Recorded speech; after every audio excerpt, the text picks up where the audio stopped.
Her scream didn't sound human at first. It sounded like something torn loose. The biker crew stopped mid-sentence. The girl crashed into them, gasping, "They're hurting her. Please, please hurry." Nobody questioned her. Nobody blinked. Engines roared before anyone even grabbed their helmets. "They're beating my mama."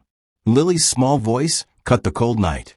She was barefoot on the gravel, hair wild, tears streaking down her cheeks. A paper bag slipped from her hand, and the coins inside clinked like tiny alarms. The bikers turned. Engines hummed down to a low growl. Caleb was the nearest.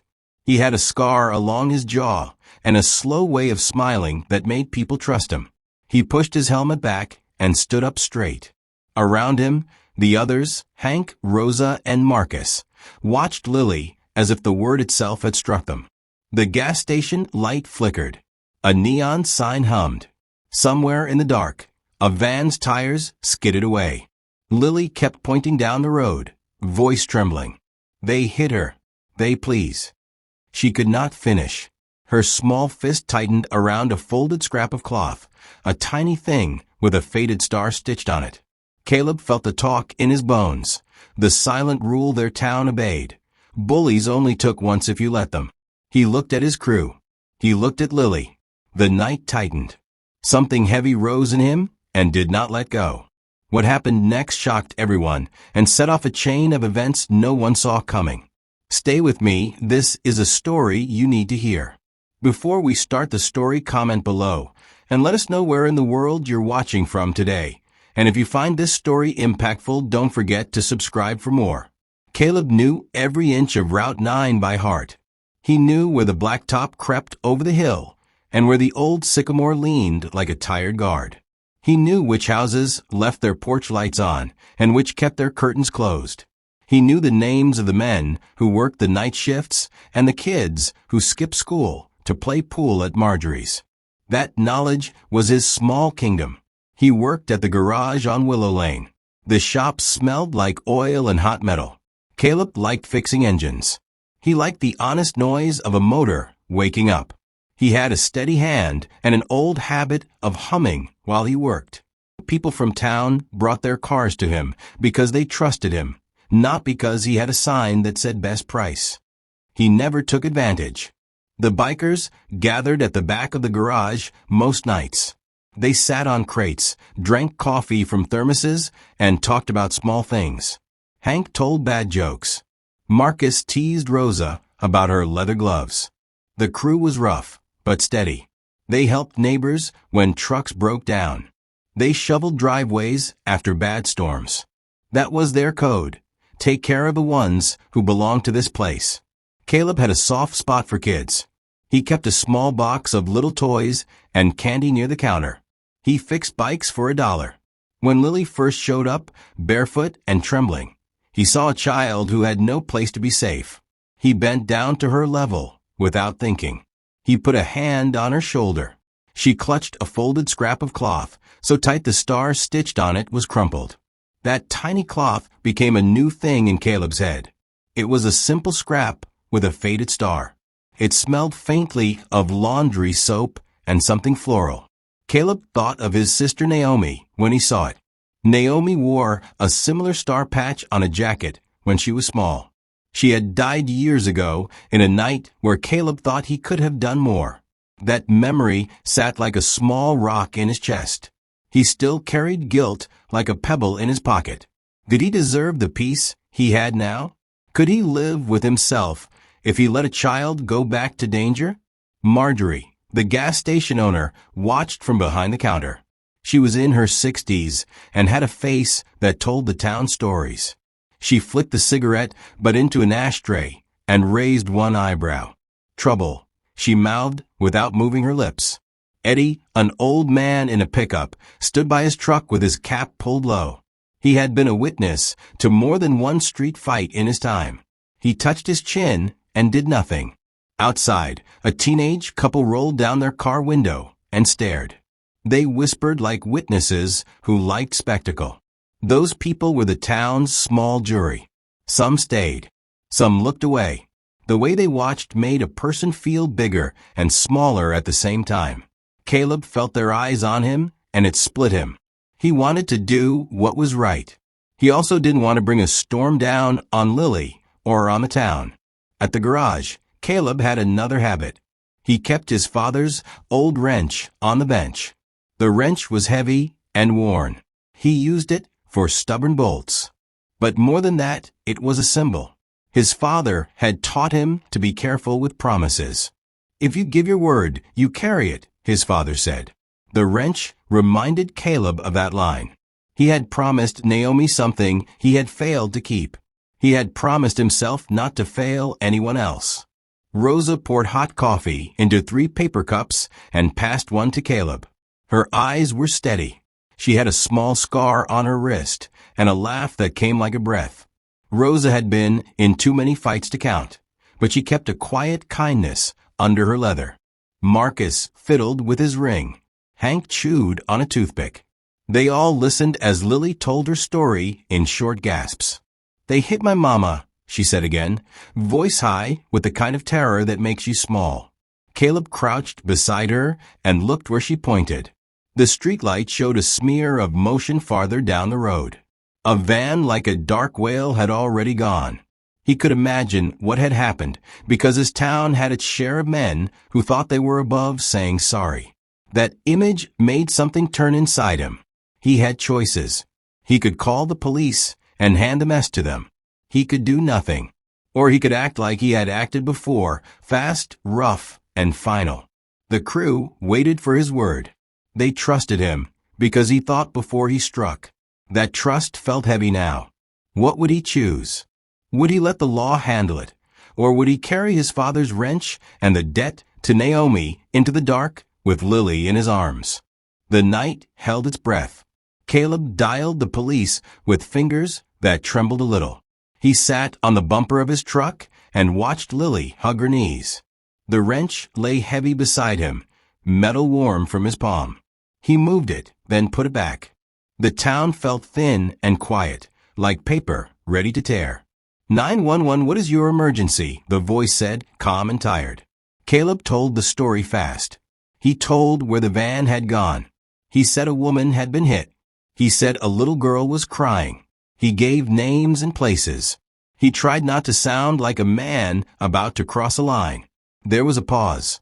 The voice on the other end asked a few questions, then sighed.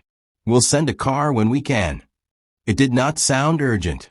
Caleb felt cold. He told them again. She's hurt. They left just now. Please.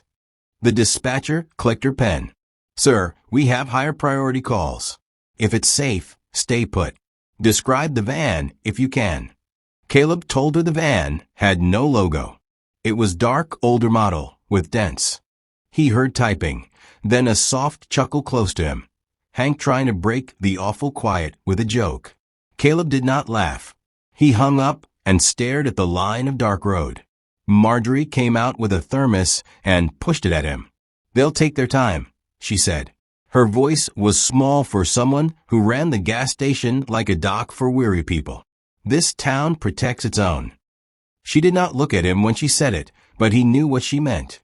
There were people here who paid for protection. There were men with money and a soft tie to the law. In that silence, he felt the town's true shape. Some names bent rules, and others learned to look down. Eddie spat tobacco and said, You ever try to bother the wrong man, you get the shrug. Folks keep mouths shut. He had the air of someone who had seen bargains where justice lost. The teenage couple in the car rolled their eyes and whispered about trouble they'd rather not touch. People watched Lily like a small play. Sympathy was there, but not the kind that changed things. Caleb thought of the wrench and of Naomi. He thought of promises. He thought of living under rules and breaking them twice. His throat tightened. He wanted to believe the police would answer. He wanted to avoid putting a child near bigger danger. He wanted to protect. He wanted to be careful. All of that pressed in.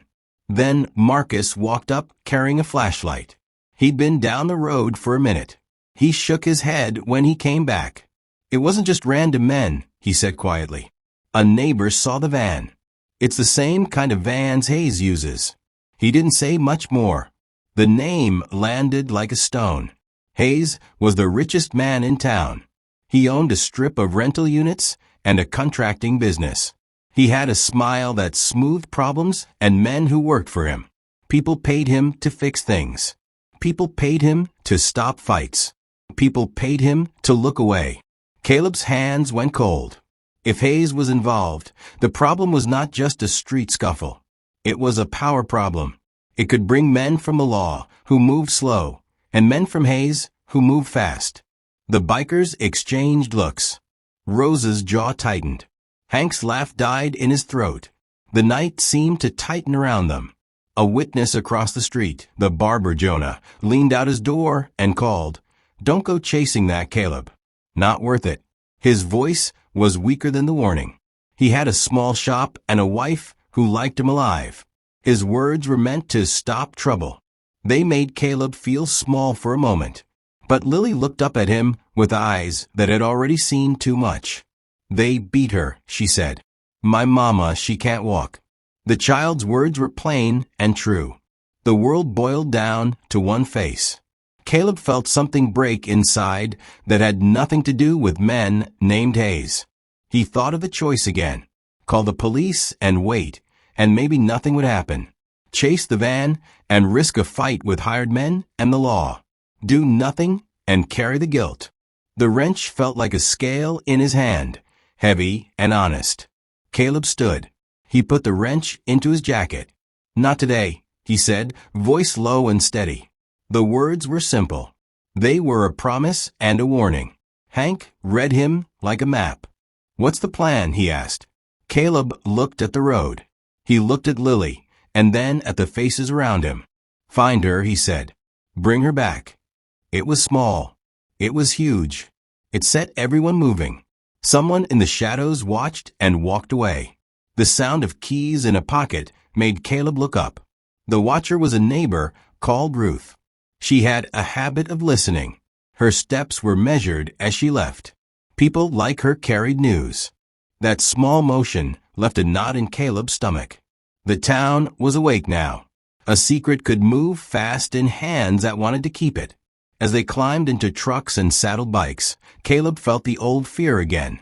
Were they walking into danger that no wrench could fix? He remembered his father's voice about promises. He remembered Naomi's laugh. He remembered Lily's star cloth in her small hand.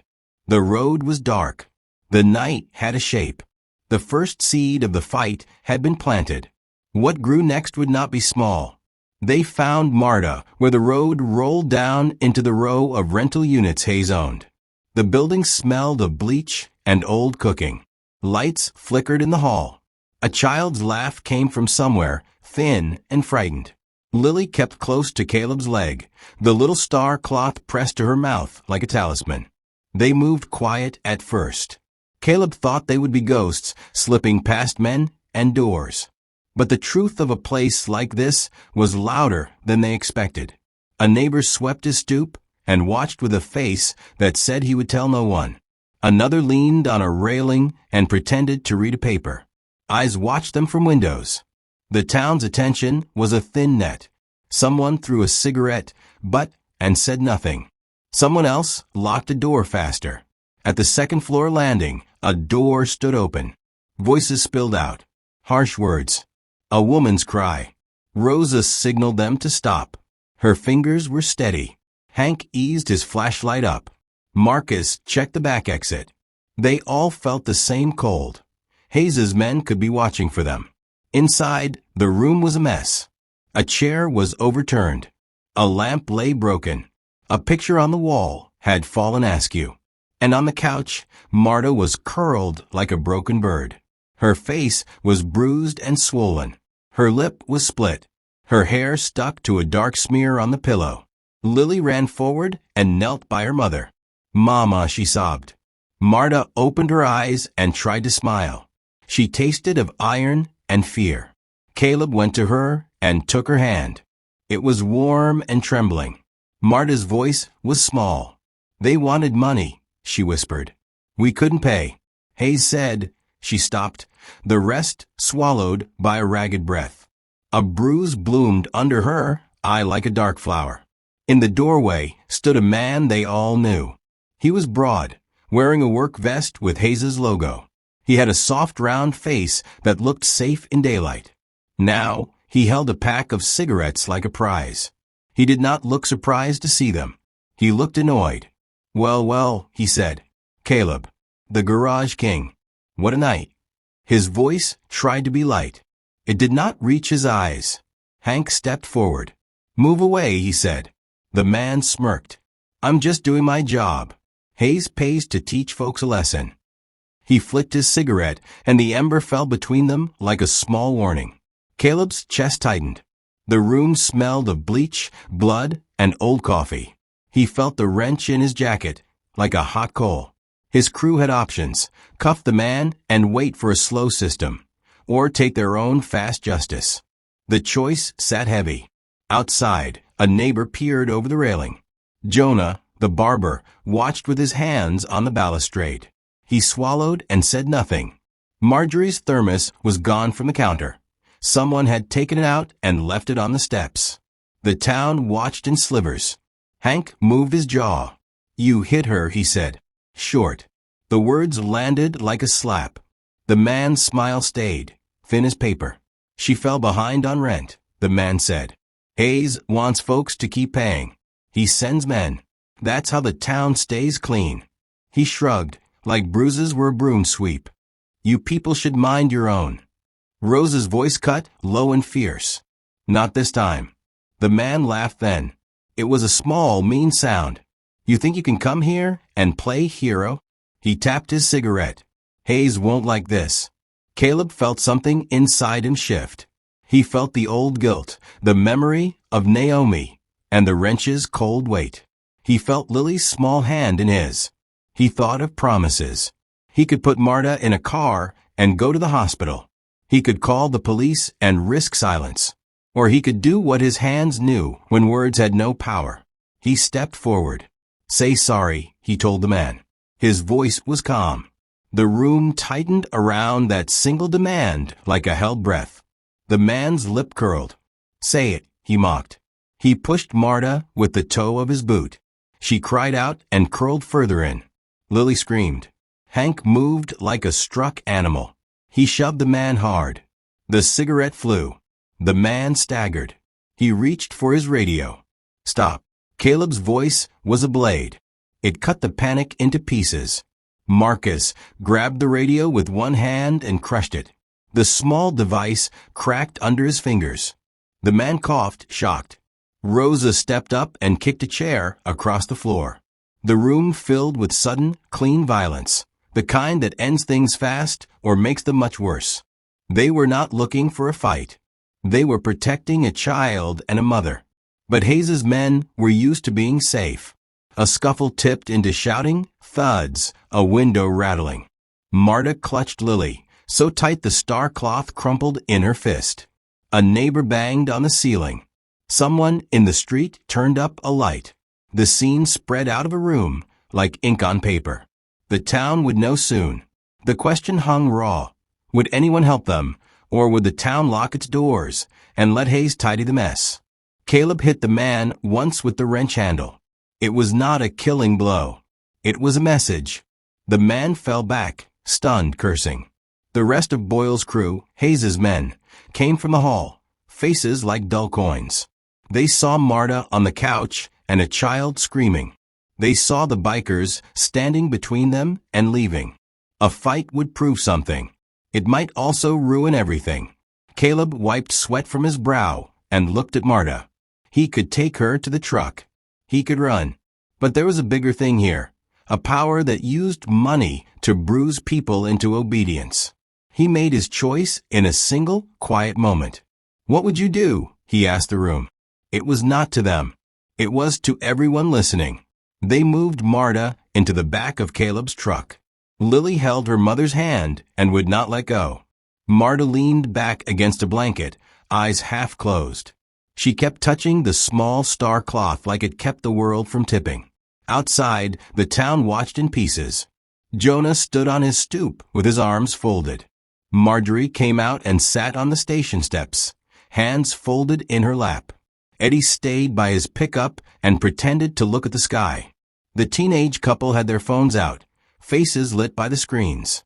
Some people wanted to help. Some wanted to be seen helping. Others wanted nothing to do with it. Caleb wiped blood from his knuckles with a paper towel. He felt the wrenches weight through his jacket like a promise. He took Marta's small hand in his for a moment and felt how thin she had grown under the bruises. Guilt rose in him. Naomi's face in the back of his mind, the memory of a promise he'd broken. He did not want this child's life to become another unpaid debt.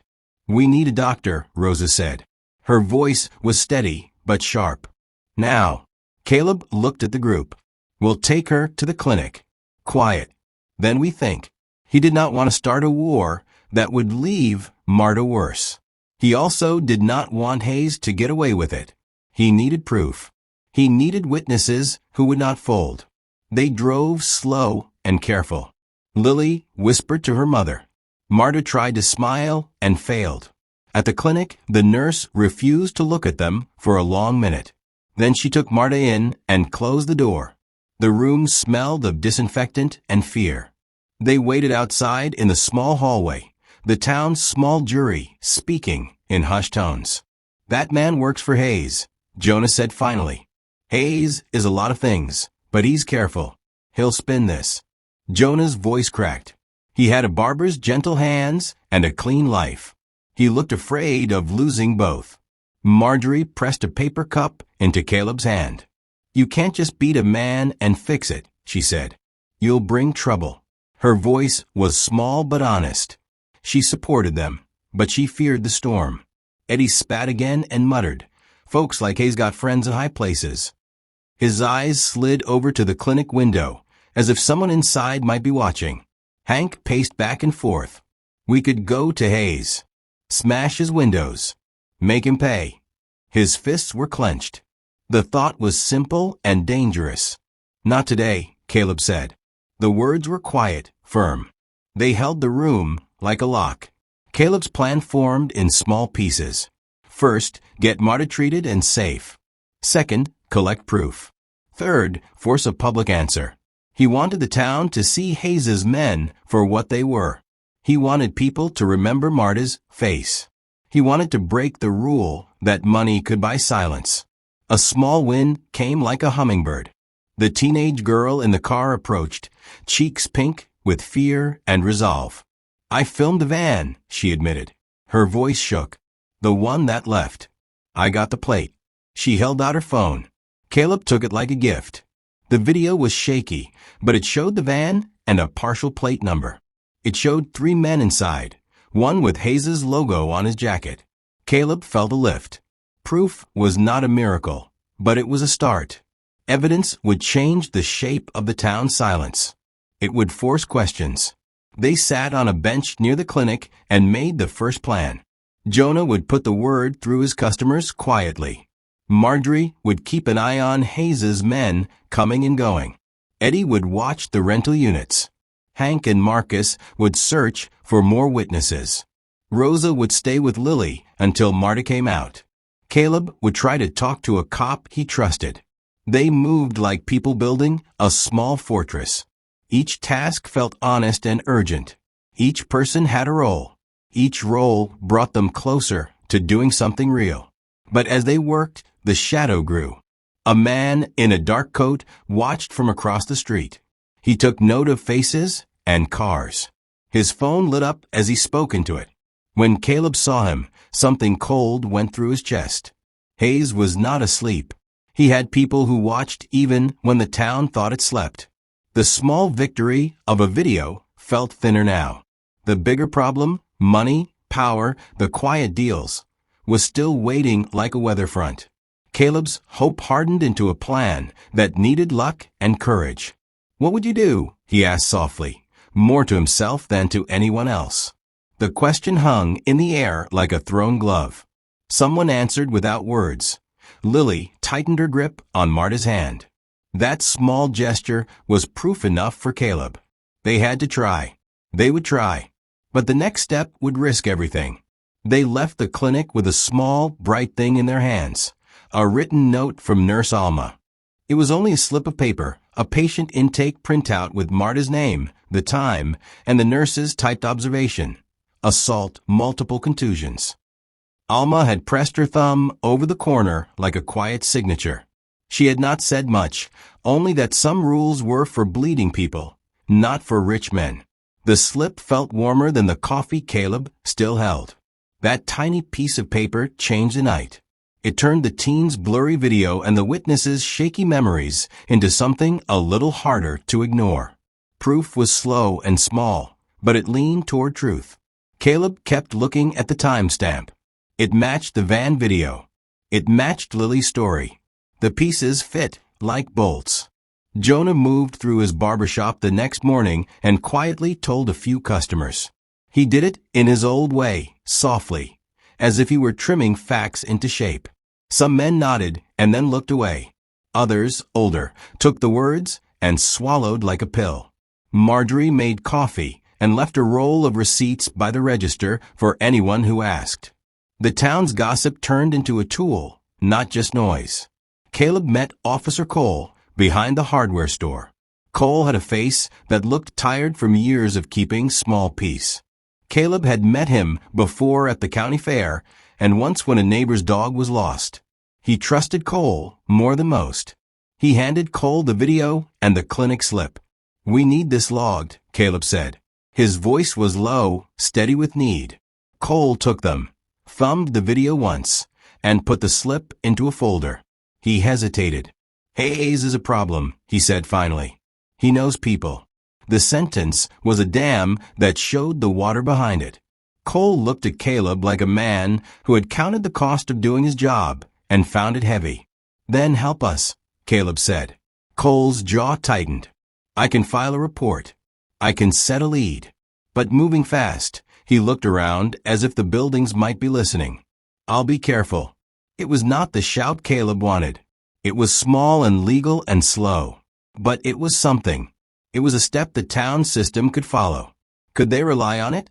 Would the system bend or break under money? While they worked the slow legal angle, Marcus and Hank chased other leads. Marcus found a convenience store clerk who said he saw the van that week, not only that night. The clerk remembered the license because the van had run a red light while a child crossed. The clerk's memory added a fragment to the plate. Another piece fit. Rosa stayed with Lily. She spoke soft to the child, making small jokes about the star cloth until Lily laughed once, then sobbed, then laughed again. Rosa's hands trembled sometimes. She remembered a night when someone hit her brother and she had not been fast enough. That memory came like a cold wind, but it gave her fire too. "We will fix this," she told Lily, and her voice was full of promise and fear. Hank's timing was worse. He found a man who said he would never testify against Hayes because Hayes had fixed his roof once, and the man could not bear the loss of a favor. Hank's face shut like a door. Not everyone would be brave. The town was full of favors and debts that held people in place. Then, in the late afternoon, a muscle of the night moved. Caleb walked back to the garage and found deep tire marks in the gravel by his lift. The metal door of his shop had been scratched, a message crude and clear. Someone had dragged a heavy chain across it. That vandalism felt like a hand on the throat. A man in a dark coat stood down the street near the bakery. He watched them with a phone to his mouth. Caleb caught the movement, walked over and asked, "Who are you?" The man smiled thinly. "Just a neighbor," he said. His smile did not reach his eyes. He fiddled with his phone like a man with orders. Hank stepped forward, voice low and dangerous. "Try it," he said, meaning a challenge and a warning at once. The man's phone lit up as if confirming something. He left in a slow stride, nothing hurried, nothing clumsy. That smooth leaving worried Caleb more than shouting would have. Someone was reporting them already. That night, someone left a folded note on Marjorie's counter. It had a single line typed and nothing else. "Stay out." The handwriting was Hayes's kind of neat. No flourish, no apology. The small victories had opened a path, but the path was now watched. Evidence existed. So did threats. A town full of little favors and quiet debts might still turn away. Or it might rise. Would people choose the easy silence, or would they risk what they had? Caleb looked at Lily as she slept with Marta's hand around her. He thought of Naomi and the wrench, and of the promise that had become action. The stakes had risen. The shadow had grown. They had proof. They had witnesses. They also had enemies sharpening patience. What would they do next? Morning came thin and pale. The town looked smaller in daylight, like a paper set stretched over real things. Caleb met Marcus behind the bakery, where the owner left his back door cracked and coffee warm on the sill. Marcus's face was tight. He had something in his hand, a thumb drive and a worried look. "You find anything?" Caleb asked. Marcus handed over the drive without a word. "Store camera from the corner shop," he said. They saved the clip. "Watch." They went inside the bakery, where the oven hissed and the smell of bread helped keep hands steady. The video was shaky at first. Then a van rolled into frame, the same dark shape from Lily's memory. The camera angle caught the van near Hayes' units earlier that night than anyone thought. A man stepped out wearing a jacket with Hayes' patch. He met someone by the stairs. The two talked, and then a third man came, heavier, holding a roll of cash. The clip was short, but the timing matched the van and Marta's injury. Caleb's hope rose. This was proof that Hayes' men were there. He felt the scale tipping his way. Then the clip skipped and showed something else. The Hayes jacket man handed something small, like a phone, to a figure Caleb knew, Officer Cole. Cole stood with the small phone in his hand, talking low. The two men split apart and the van drove off. The bakery suddenly sounded loud. Clink of cups, the oven clicking. Caleb's chest went hollow. "What did you see?" Marcus whispered. Caleb looked at the screen again, as if watching it would change the meaning. "Cole," he said. His voice sounded empty inside his head. He had trusted Cole. He had thought Cole was the slow, careful kind who liked dogs and church fairs. Cole had seemed the one policeman who might keep the small town honest. Jonah had told a few folks at his shop that day and had kept his distance. Now Caleb felt the old town's net closing. If the cop was talking with Hayes' people, the path to justice would be crooked. They left the bakery fast. Caleb's steps were heavy as stones. He went to find Officer Cole, who was sweeping leaves by the courthouse like any Tuesday. Cole looked up and forced a tired smile when he saw Caleb. "Caleb," Cole said. "Morning." Caleb held the drive like a small, plain thing. "You been talking to Hayes' men?" he asked. He kept his voice low, but it held a hard edge. Cole blinked. The smile tried to hold. "Why would you ask that?" Caleb showed him the clip on his phone. Cole's face changed, and for a second Caleb saw a man who had been caught between rules and choices. Cole started. Then he shook his head. "I talked to a contractor. I was doing a welfare check. You know Hayes likes to help. He told me he was fixing something. You met him at 2 in the morning." Caleb's words were short. "With cash." Cole's jaw moved. He looked away. "Some men come asking favors," he said. "Hayes worries about people. He pays off some folks sometimes. It's messy." "That's a bribe," Caleb said. He felt anger like heat behind his ribs. He had believed Cole was different. Cole dropped his broom. He was quiet a long time. Then he said, voice low, "Caleb, Hayes has friends. I do my work. I can file. I can do it right. But you know how this town folds. You know." Caleb's heart beat fast. He felt foolish and raw. He thought of Naomi's laugh and the wrench in his jacket. He thought of how slow law could be, and how crooked money could bend men who were supposed to be straight. Rosa stepped up behind him and put a hand over his shoulder. She did not speak. Her silence pressed like proof. "What would you do?" Caleb asked, not wanting to sound like a man who only wanted violence. He wanted a map out of a maze. Cole looked at him like a man who had a weight he could not lift. "I'll file it," he said finally. I'll log the clip. I can ask for a patrol. But his eyes were not sure. They were full of the kind of fear that had nothing to do with a biker gang and everything to do with debts and favors. But we move careful. Caleb felt anger and disappointment both. The first major twist cut the ground from under them. The law might not help because the law had been touched. Hayes's reach was longer than they thought. The world they wanted, simple justice for Marta, suddenly had a dark underlayer. As they walked away, Caleb kept thinking about the star-cloth Lily clutched. The small symbol felt both fragile and fiercely true. If the town's keeper could be mixed up with Hayes, then truth would have to be louder than favors. He tightened his jaw. Someone watched them from a parked truck and drove off slow. The town heard the quiet and would whisper. Trust was changing shape. The fight ahead had just become bigger. They met in the garage that evening because the garage felt like a home. The lights were low, and the air smelled of oil and bread from the bakery down the street. Marta slept on the back seat of Caleb's truck, wrapped in a blanket. Lily sat on a crate and traced the star cloth with small fingers.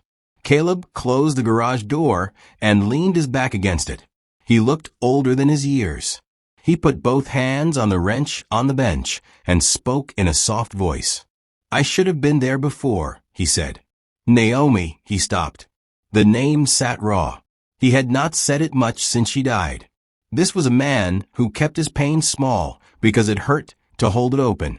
Rosa sat beside him and touched his forearm. You did what you can now, she said. Her voice shook like a small reed. She had a scar on her wrist she never talked about. Tonight she took it out of a pocket and showed Caleb. My brother ran when he needed me, she confessed. I can't run from this one. Her vulnerability made the room feel honest and thin. Jonah came in after closing his shop. He had his barber's apron still on. He wiped his hands on a rag and smiled in a way that tried to be steady. I told some folks, he said. A few will say what they saw if they aren't scared. His eyes flicked to the paper cup on the bench.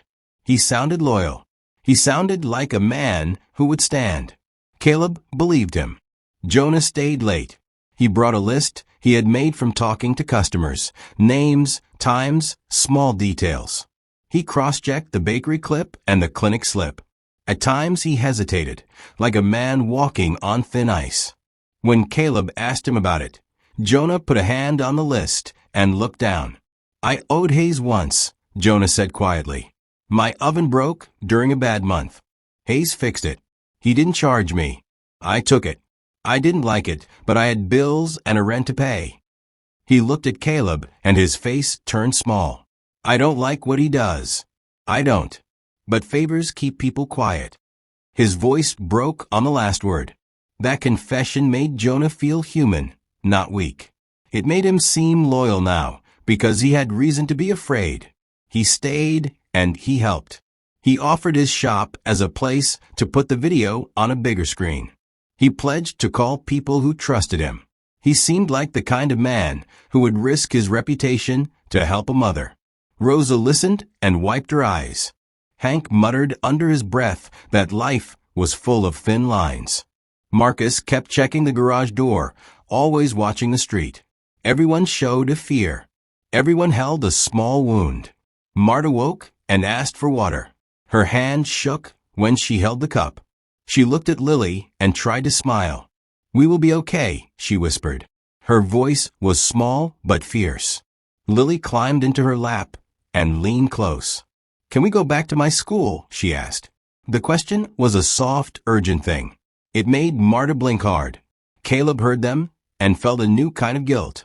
He thought of how small things mattered, school books, safe porches. They were not fighting for glory. They were fighting so a child could go to class without fear.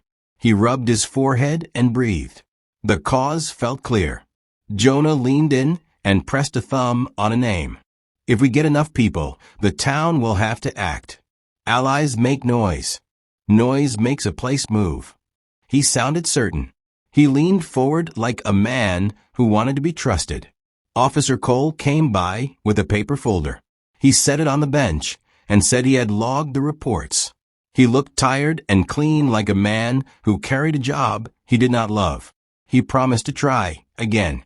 Caleb watched his face and wondered if the officer was telling what he truly believed or what he needed to say to sleep at night. They made a plan that felt careful and honest. Jonah would keep speaking softly to folks who feared Hayes. Marjorie would watch Hayes's properties for men coming and going.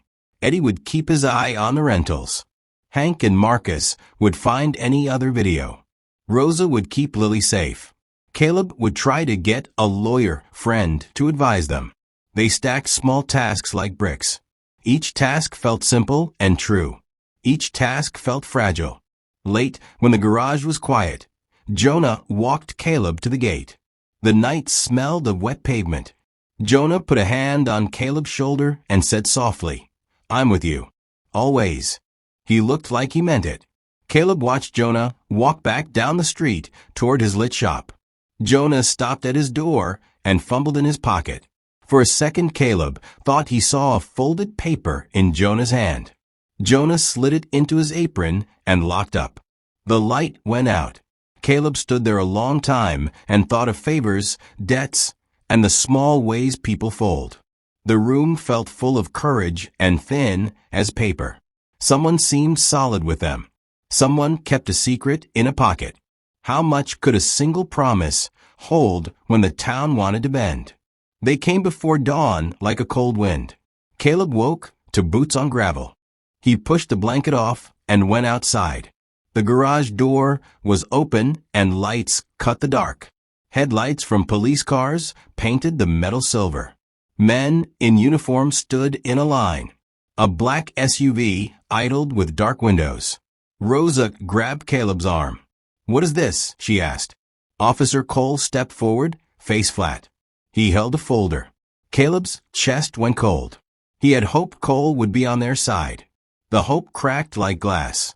"Caleb McKenna," Cole said, reading from paper.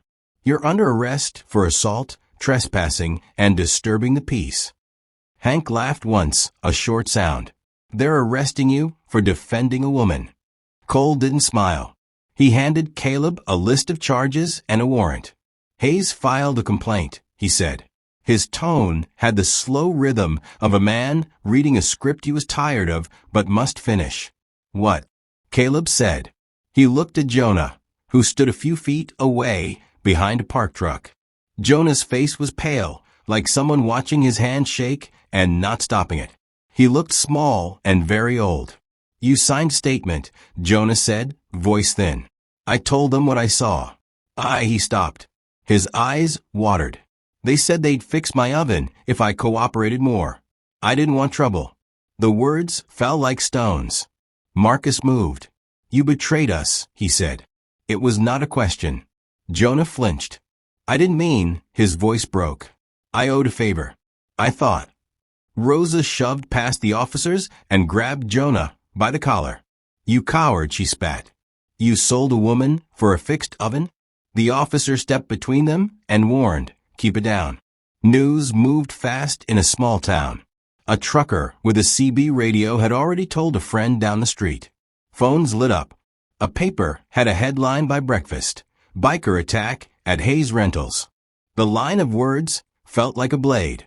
People who had stood on porches the night before now watched from behind curtains. They led Caleb away in cuffs, while Lily clung to Rosa's jacket. Marta sat on the bench, hands over her face. She began to cry in a way that ripped through everyone. The star cloth fell from Lily's hand and landed on the concrete like a small, folded flag. Why would Jonah do that? Caleb asked as they walked him past the bakery. He tried to keep his voice steady. He wanted to be angry at Hayes, at Cole, at the system. He felt raw at Jonah's betrayal more than at the arrests. Jonah's confession leaked out like a slow drip. Hayes had the receipts. He had a man ready to say the bikers had broken in.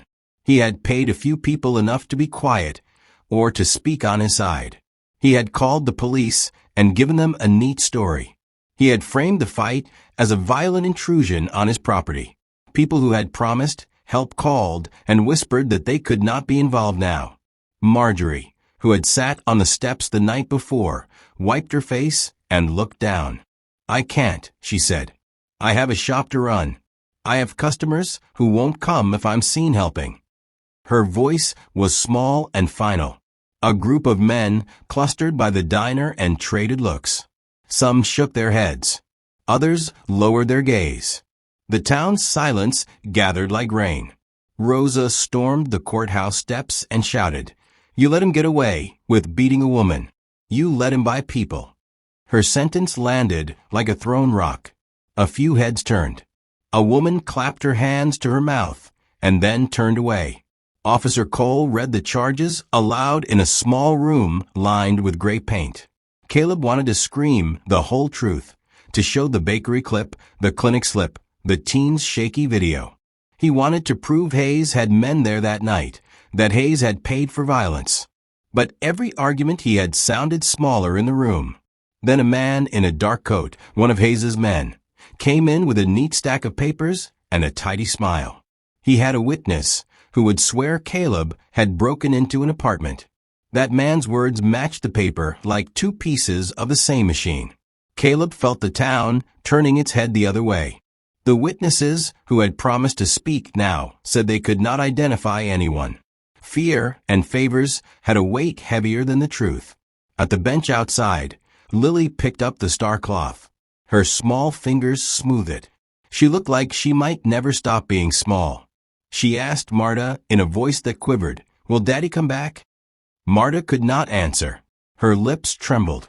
The shame of the public story, how quickly it could be bent, took her breath. The town's sympathy was now a dangerous thing.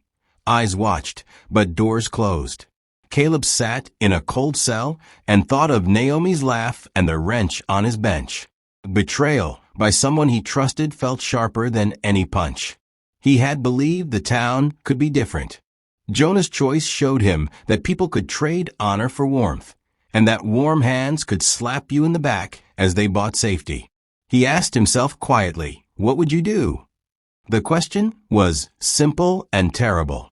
Would you fight the law that had been twisted? Would you trust anyone? Would you give up? Outside, the town carried on. The diner steamed. People sipped coffee and watched. Some whispered that Hayes had every right to protect his property. Others clenched their jaws and said nothing. The balance of power slid hard toward money and neat stories. In the cell, Caleb touched the cold metal of his seat. He felt small and very angry. He felt the star cloth in his pocket like a dull weight. The town had fallen into a quiet that might last. The real test was coming, whether they would leave the matter to the lawyers and the money, or whether someone would stand and demand the truth. The cell smelled of cold metal and old coffee. Caleb sat on the bench and held the wrench in both hands. It felt heavy in his lap, like a promise he had to pay back. He looked at the metal and thought of Naomi. He thought of the night he did not run fast enough. He thought of the small star cloth on the concrete where Lily had dropped it. He felt small and tired and very real. Hours passed.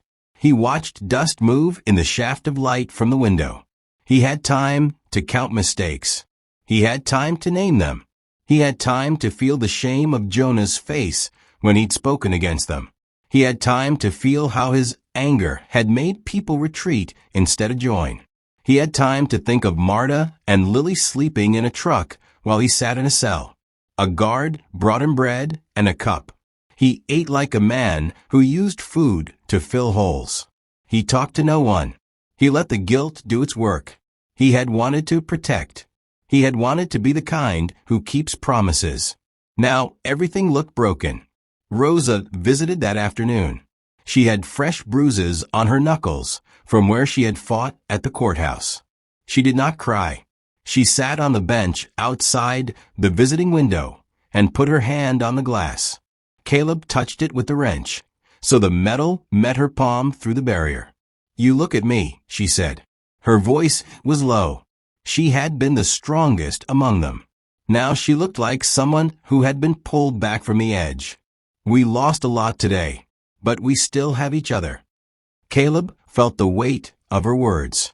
He had been a man of action, Action had led to chains. What now? How could he fix this hole without dragging others into more harm? Rosa showed him her vulnerability then. She told him about her brother. He had been in trouble years ago. Rosa had turned her back on him for safety. She had a small fear that she would always run when something got hard. "I do not want to run again," she said. But telling the truth cost Jonah his oven. It cost some people their sleep. Caleb listened and felt the honesty cut like a knife. People made choices to survive. Some choices were cowardice. Some were pain. He thought of the clinic slip again. He thought of the teen's shaky video. He thought of the bakery clip. He thought of Cole in the frame talking with Hayes's man. The proof existed. The law had been bent, but the truth lived on small things. A plan formed, slow and stubborn. It was not a fight in the dark. It would be slow.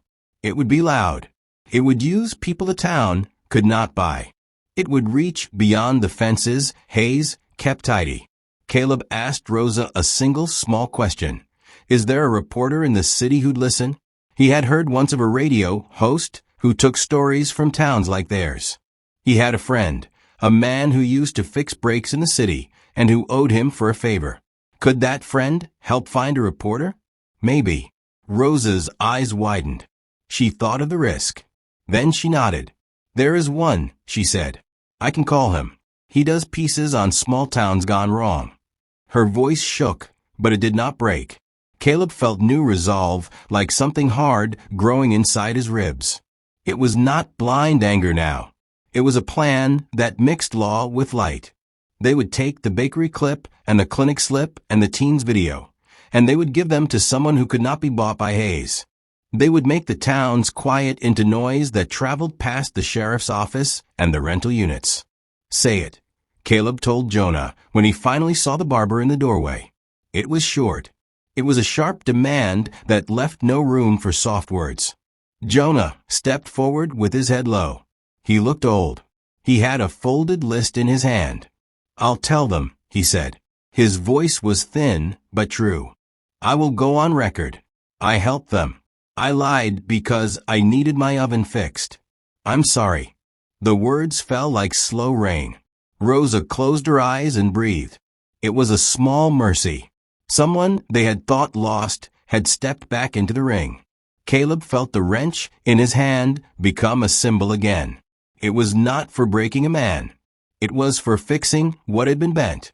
He would use the metal in his pocket to remind himself of promises he had to keep, not with fists, but with work. He made a list while sitting on the bench. Names to call, people to protect, a lawyer he could reach, a friend in the city who could find a reporter. The teen who had the van plate would be shielded. Jonah would appear at the right moment and speak truth. Officer Cole's clip would be part of the file. Everything would be slow. Everything would be public. Outside, the town continued like it had nothing to decide.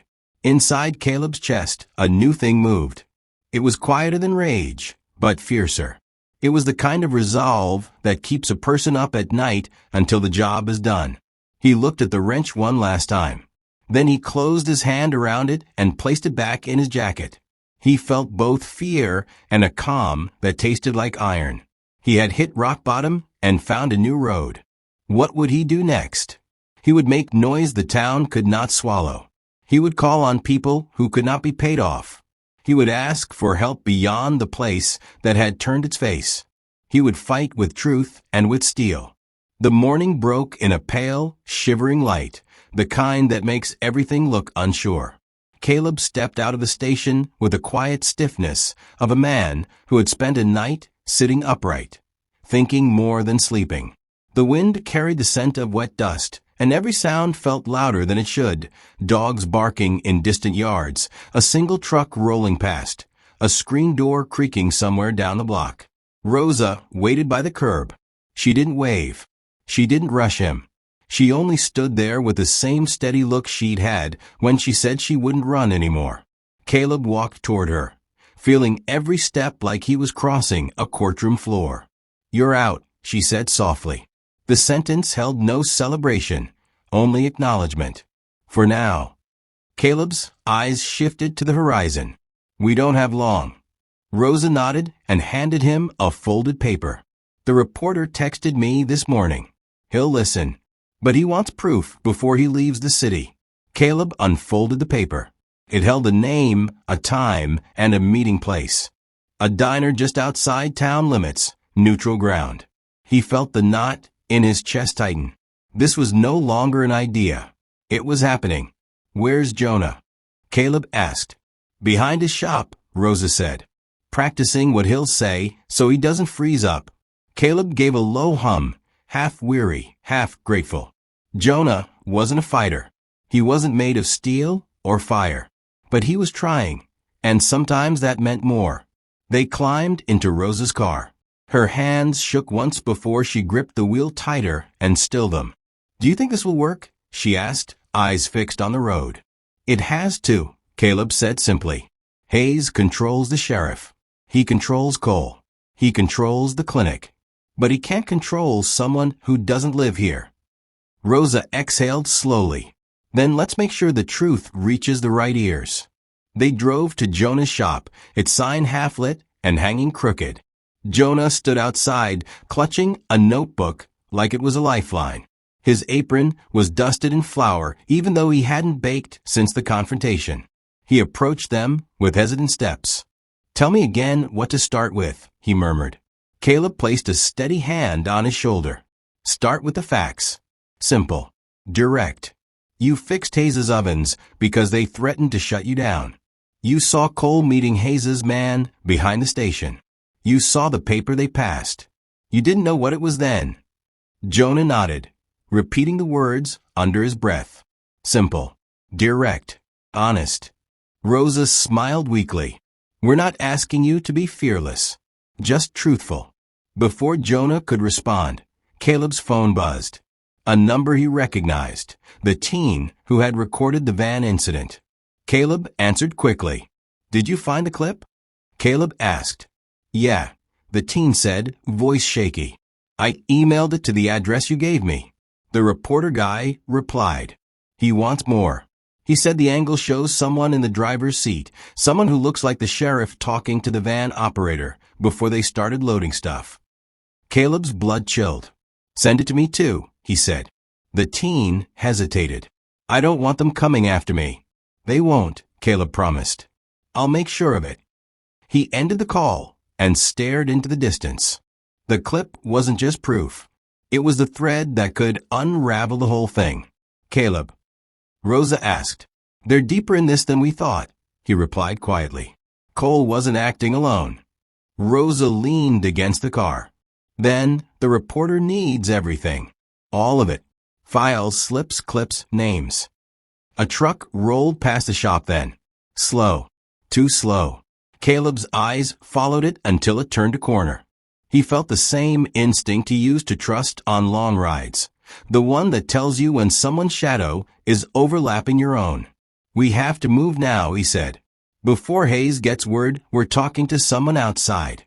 Jonah swallowed hard. If they come for me. They won't, Caleb interrupted. Today, you're not alone. Jonah nodded and clutched the notebook to his chest. For the first time, he looked like he believed that. They piled into the car, Jonah in the back, whispering his truth like a prayer. Rosa started the engine. Caleb kept his eyes on the road behind them until the shop disappeared. The town felt wrong that morning, too quiet, too watchful. Every stop sign felt like a warning. Every window felt like an eye. But as they left the last intersection behind and the cracked highway opened ahead, something shifted inside Caleb. For the first time in days, he felt the road not as a trap, but as a path. Caleb, Rosa said softly as the wind filled the car. Do you think he'll listen? Caleb looked at the horizon, pale, raw, promising. He'll listen, he said. And after tonight, Hayes won't be able to bury anything ever again. They drove on, carrying the truth like contraband, unaware that someone far behind was already making a call that would set the next fire. The diner smelled like hot coffee and burnt toast. It felt alive in a way the town had not been for days. People came and went. The reporter sat with a recorder and a camera in clear view. He had a notebook, a calm face, and the kind of patience that makes trouble show its seams. Jonah spoke first. His voice shook, but it was true. He told the reporter everything. He told how Hayes fixed his oven, then how Hayes asked small favors, then bigger ones. He told how he lied at the courthouse and why he did it. He said the words no one in town wanted to hear. I was afraid. I am sorry. The camera kept rolling. The reporter did not flinch. He asked simple questions. He checked the videos on Caleb's phone and the clinic slip. He put the bakery clip on his laptop and watched the frame where Cole met Hayes' man. He put it on the table for everyone to see. A courier from the city arrived with a thin envelope. Inside was an email printout, a promise from the reporter that he would go live on a morning segment if the files were real. He had already called a lawyer friend and a state reporter. The city would not be easy to buy. Caleb sat across the table and watched Jonah speak. Each true sentence seemed to unstick the town. People in the diner leaned in. Some came for curiosity. Some came because they had small truths of their own that suddenly felt safe to say. Then the final twist came like a hard bell. Officer Cole walked in. He looked smaller than Caleb had ever seen him. His uniform was neat, but his hands trembled. I need to speak, he said. He did not ask for a chair. He told the reporter he had something to add. He told the story of debts, threats, and a son in a hospital bed. He explained why he had met Hayes' man. He did not excuse what he did. He said he took money, and he said he tried to hide it. His face was wet with shame when he said, I thought I was protecting my baby. The room went very quiet. Cole surprised everyone further when he handed the reporter a small envelope. Inside were messages, texts, and photos that showed Hayes' men coordinating payments and threats. Cole had kept them. He said he could not sleep until he gave them up. The reporter stood and switched on his camera. He went live. The story went up the wire. The city station picked it up fast. Phones in the town started to ring. People who worked for Hayes read the headlines and stopped in the street. Hayes tried to shut it down. He called lawyers.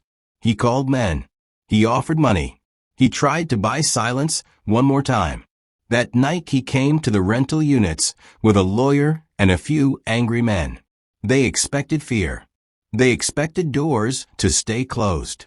Instead, doors opened. Neighbors came out. Some were small and shaking. Some were loud. Jonah stood in the crowd with his apron on. Marjorie held a thermos and did not step back. Eddie folded his arms and did not look away. The teen who recorded the van stood on the steps and held his phone like a shield. People who had once bowed to favors found their feet. State agents arrived before Hayes could finish his takes. They had the reporter's files and the printed messages. They moved with papers and badges. Hayes watched men with power he'd paid be led away in cuffs. He stood with his lawyer and realized money could not hide everything. In the chaos, Caleb thought of the wrench in his jacket and Naomi's laugh. He thought of Lily's small face and Marta's bruised cheek. He felt the relief like a rising tide. Marta stood beside Caleb in the crowd. She held Lily and the star cloth. She had dirt on her shirt and a slow bruise under one eye. Her hands were steady now. She smiled at Caleb in a small, tired way. It's over. Lily asked, voice small and curious. Caleb crouched and looked her in the eye. He put out a hand and took the little cloth. He smoothed it gently. It's not the same as before, he said, but it is better. He did something quiet then. He folded the star cloth carefully and handed it back to Marta. Keep it, he said. Let it stay with you. Let it tell you how people can stand together. Rosa hugged Jonah. He shook and cried like a man who had been given a second chance. Officer Cole turned himself in. He faced the law for what he had done. He also helped the investigators. He spoke about threats and who else had been paid. His choice made his guilt heavier and his conscience cleaner. Hayes left the town with his lawyer and a long list of charges. He could still fight in court. He had more money than most. But the town had seen his face in print and on television. Power had cracks now. A week later, the clinic framed its intake slip.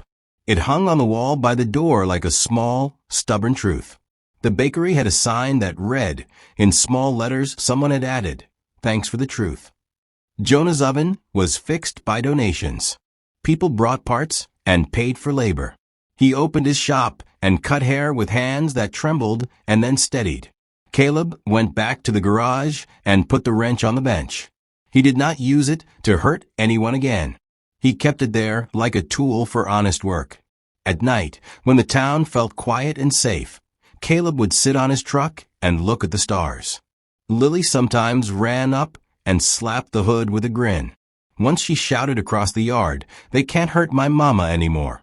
Her voice bounced and felt small and joyful.